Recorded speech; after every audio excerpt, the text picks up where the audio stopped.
Friends welcome to AH times. Friends మనకి ఇప్పుడే వచ్చినటువంటి ఒక అప్డేట్ గురించి మీకు చెప్పడానికే ఈ యొక్క వీడియోని అయితే చేయడం అయితే జరుగుతుందండి. లెజెండరీ సింగర్ కన్ను మూశారండి ఇప్పుడిప్పుడే. అయితే ఈమె మనకు హిందీ, తమిళం, అలాగే తెలుగు, ఇంకా మలయాళం అన్ని భాషల్లో దాదాపు పాటలు పాడి ఈరోజు ఆమె అయితే తుది శ్వాస అయితే విడిచారు.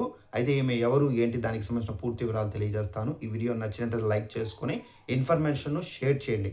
అలాగే దీనికి సంబంధించిన నోటిఫికేషన్ కూడా అయితే వచ్చింది. ఈ నోటిఫికేషన్ ఇక్కడ స్టిక్ చేస్తున్నాను చూడండి.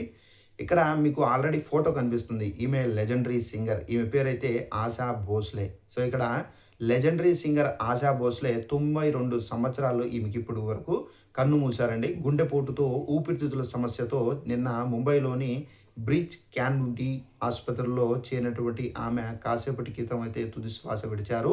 పద్మవిభూషణ్, దాదాసాహెబ్ ఫాల్కే లాంటి ప్రతిష్టాత్మకమైనటువంటి అవార్డులు సొంతం చేసుకున్నారు. 7 సార్లు ఫిల్మ్‌ఫేర్ అవార్డులు, 2 సార్లు నేషనల్ అవార్డులు గెలుచుకున్నారు. మొత్తం 12,000 పాటలైతే పాడినట్టు ఇక్కడైతే చెబుతున్నారు.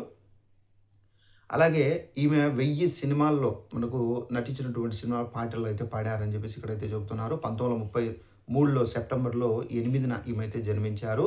ఆమె తండ్రి దీనానాథ్ మంగేష్కర్ నటుడు.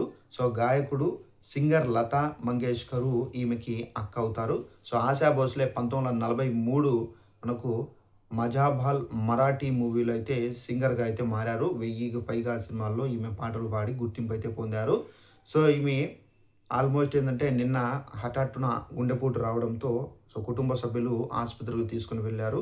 బట్ ఆసుపత్రిలో చాలా వరకు శ్రమించినా గానీ సో, ఈమెను ఎవరు కాపాడలేకపోయారు. సో, ఈమె ఈరోజు ఇప్పుడే మనకు కన్నుమూసినట్టు ఈ అప్డేట్ అయితే వచ్చిందండి. సో, ఇదండి మనకున్నటువంటి ఇన్ఫర్మేషన్. ఈ వీడియో నచ్చినట్లయితే లైక్ చేసుకొని ఛానెల్‌ను ఫాలో అవుతుండండి.